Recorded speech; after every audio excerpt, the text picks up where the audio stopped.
Hello dear student right. तो final account का next topic आ गया, हम लोग बोर्ड का सम सॉल्व कर रहे हैं 2015 का।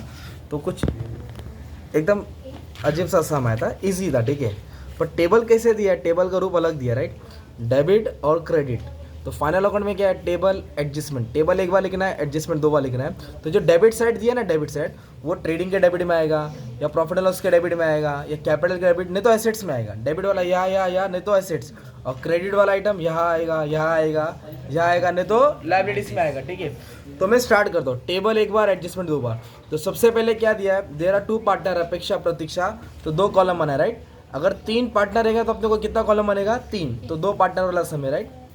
तो लेट्स स्टार्ट। तो कैपिटल अकाउंट दिया, क्या दिया है, कैपिटल को हमेशा कैसे लिखेंगे, क्रेडिट में लिखेंगे, बाय बैलेंस ब्रॉट डाउन, क्या करके लिखेंगे, बाय बैलेंस ब्रॉट डाउन। तो कैपिटल का अमाउंट कितना दिया है, 60,000 और 35,000, 60 एंड 35। तो इधर 60 आएगा, इधर क्या आएगा, 35।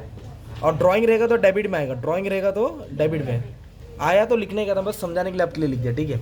नेक्स्ट क्या दिया है, देखो दो है, परचेस एंड सेल। तो ये फर्स्ट वाला परचेस है, दूसरा वाला सेल है, सिंपल।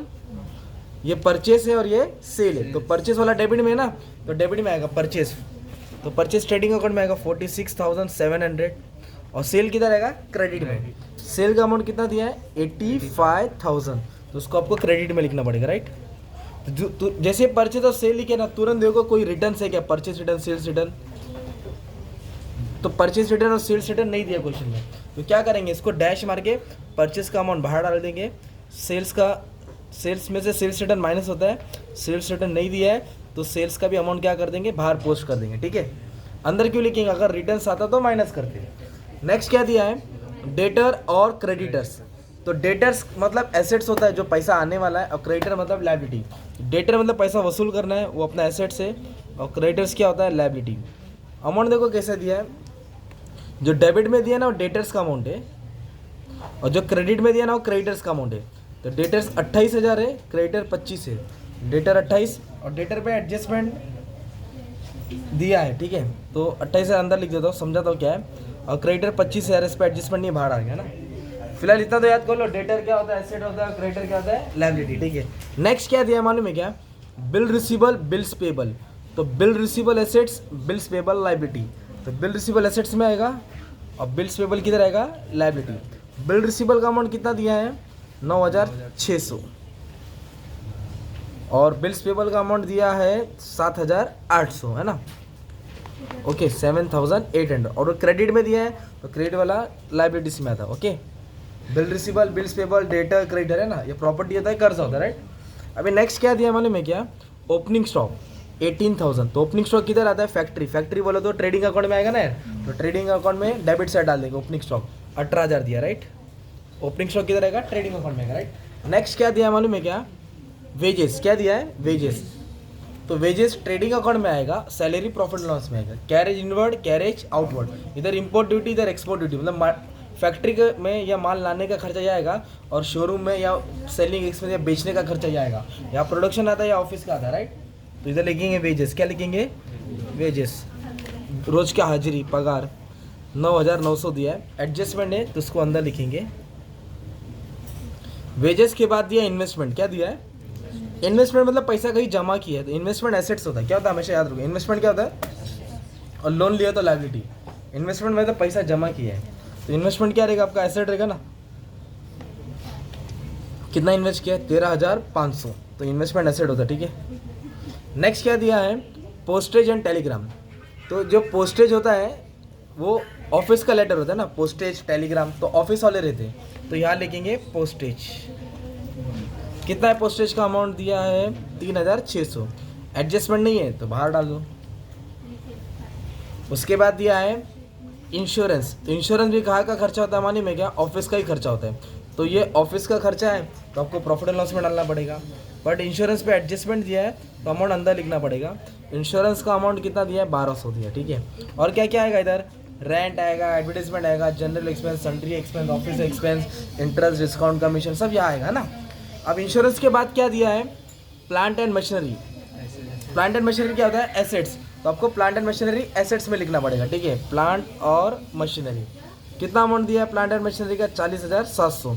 तो मान लो इस पर एडजस्टमेंट नहीं है तो अमाउंट क्या कर देंगे, बाहर डाल देंगे। So simple right. तो हम लोग बोर्ड का पेपर सॉल्व कर रहे हैं। फर्नीचर 18,000 ये एसेट होता है, तो फर्नीचर को किधर लिखेंगे, एसेट्स में लिखेंगे। और एडजस्टमेंट दिया है मतलब टिक मार्क करना है, क्योंकि डेप्रिसिएशन बोला है तो अंदर लिख दिया राइट। एडजस्टमेंट मतलब कहानी है, समझाऊंगा राइट, 90-20 स्टोरी है ना, तब समझाता हूँ। फर्नीचर के बाद क्या दिया, कैश। क्या है, कैश मतलब रोकड़ा पैसा। तो कैश क्या होता है, एसेट्स होता है। तो कैश कितना दिया है, 2,500 दिया है, तो ये एसेट्स में डाल दिया। बैंक बैलेंस रहेगा तो भी इधर आएगा। कैश के बाद दिया है कैरेज, 3,200 है ना। तो कैरेज का मतलब क्या होता है, टेम्पो का भाड़ा, जो माल लाने का खर्चा है। तो माल लाने का खर्चा फैक्ट्री का होगा, तो कैरेज इधर आएगा right.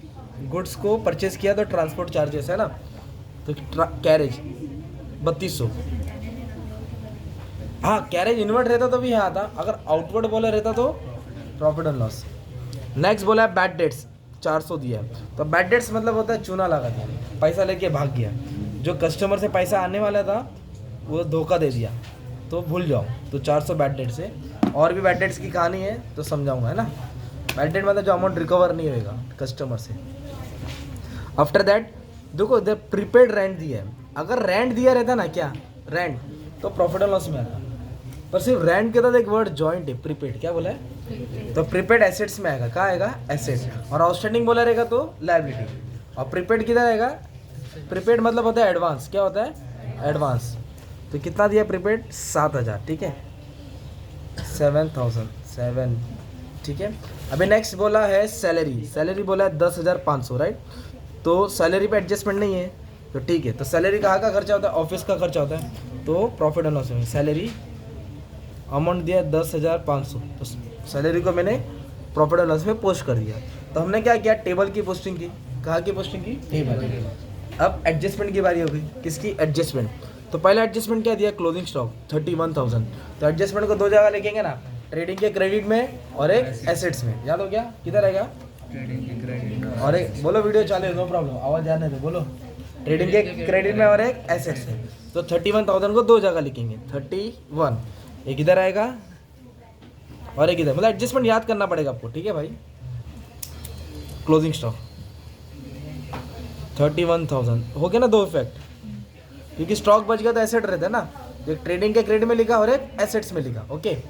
After that second adjustment क्या दिया है, आउटस्टैंडिंग वेजेस 1400।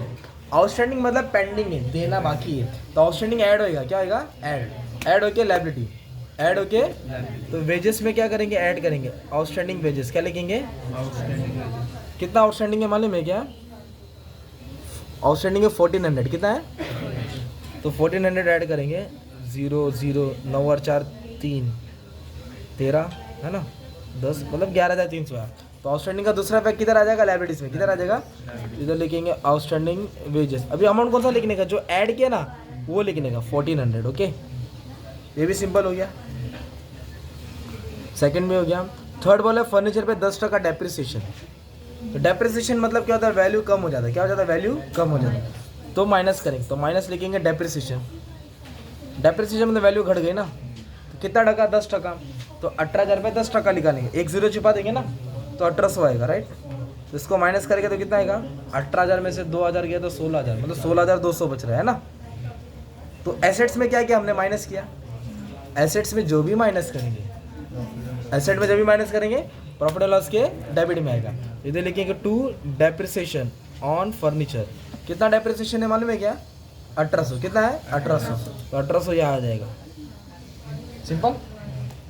अभी नेक्स्ट क्या बोला है, डेप्रिसिएशन के बाद 500 पेड इन एडवांस। एडवांस मतलब जास्त भरला, ज़्यादा भरा, प्रीपेड हो गया, तो आउटस्टैंडिंग कम भरा रहता है, तो आपने ऐड किया तो एडवांस ज़्यादा भरा तो माइनस करेंगे। माइनस करके किधर आएगा, एसेट्स, माइनस करके एसेट्स। तो इधर लिखिए माइनस एडवांस। एडवांस बोला शायद से 500 है ना, तो 500 माइनस करेंगे, और एडवांस से तो क्या हो जाएगा, एसेट्स। आउटस्टैंडिंग रहेगा तो लायबिलिटी। तो इधर लिखेंगे एडवांस इंश्योरेंस। क्या लिखेंगे, कितना एडवांस भरा उन लोगों ने, 500। तो 500 यहाँ आ जाएगा ना यार, तो एडवांस भी हो गया तुम्हारा। अब नेक्स्ट क्या दिया है मालूम है क्या, एडवांस के बाद provide for further bad debts 1500। Bad debts बोला है मतलब 1500 नहीं आने वाला है, 1500 का और चूना लगेगा। तो बैड डेट्स कभी भी बोला ना, इसके बाद आके खड़े हो जाने का डेटर्स के पास। तो डेटर से कितना वसूल करने का था, 28। डेटर मतलब कस्टमर, तो एक कस्टमर ने धोखा दे दिया, उसने बोला मैं जा रहा हूँ गाँव, आके देता हूँ। अब वो कब आएगा कब देगा मतलब भूल जाओ, मिलने वाला नहीं है। तो 1500 रुपया गया, चूना लग गया, राइट। तो 28,000 में से अगर 2000 गया तो 26 बचेगा, मतलब 26,500, है ना। मैंने अभी तो बोला एसेट्स में जो भी माइनस करेंगे प्रॉफिट एंड लॉस के डेबिट में, एक पहला 400 लेके भागा है ना, तो इसको ही जोड़ दो। इधर लिखेंगे न्यू बैड डेट्स 1500, इधर आ जाएगा 1900, है ना। तो डेटर से क्या किया, बैड डेट्स माइनस, दूसरा बैग प्रॉफिट एंड लॉस के डेबिट में। उसके बाद क्या बोला है, अब ये एडजस्टमेंट मेन है। बाकी लोग के बच्चे लोग सुन लो क्या है, देखो गुड्स वर्थ ₹2000 विड्रॉन बाय अपेक्षा। 2000 का गुड्स था, किसने निकाला, अपेक्षा। अपेक्षा पार्टनर है। डोमेस्टिक मतलब पर्सनल यूज, डोमेस्टिक मतलब पर्सन मतलब ड्राइंग, और उसकी एंट्री पास नहीं, तभी आपको एंट्री पास करना पड़ेगा। तो गुड्स विड्रॉन किया, राइट। तो गुड्स का कैसा है, goods loss by fire, goods distributed fire, goods withdrawn bye partner, है ना, गुड्स डिस्ट्रीब्यूटेड फ्री सैंपल। तो गुड्स गया तो इधर ही इफेक्ट आएगा, आया इधर गया था, तो इधर लिखेंगे बाय गुड्स विड्रॉन। क्या लिखेंगे, बाय अपेक्षा। किसने निकाला, आप लोग पूरा नाम डाल देना। कितने के गुड्स उसने निकाला, 2000। तो गुड्स गया तो एक इफेक्ट इधर आ गया ना, किधर, ट्रेडिंग के क्रेडिट। और पर्सनल यूज बोला तो ड्राइंग हो गया, पर्सनल यूज बोला तो कैपिटल के डेबिट में आएगा। और नाम भी तो दिया है अपेक्षा, तो नाम समझ के कैपिटल अकाउंट के पास आना है। तो यहाँ क्रेडिट लिखा तो यहाँ डेबिट में लिखेंगे, तो अपेक्षा के कॉलम में डाल देंगे 2000। अगर प्रतीक्षा ने निकाला रहता तो गुड्स इधर आता और दूसरा अमाउंट प्रतीक्षा के कॉलम में आता, इधर ही आता डेबिट में। तो गुड्स विड्रॉन, ट्रेडिंग के क्रेडिट, कैपिटल के डेबिट। तो एक फाइनल अकाउंट तुम्हारे लिए सॉल्व करते हैं। मैं टैली नहीं कर रहा हूँ, ठीक है, टैली बाद में कर लेंगे। तो इतना ताकि पोस्टिंग कर लेंगे, टैली तुम्हारा प्रैक्टिस हो जाएगा। बैलेंस शीट का टोटल कमेंट में डाल देना, ठीक है। तो थैंक यू वेरी मच।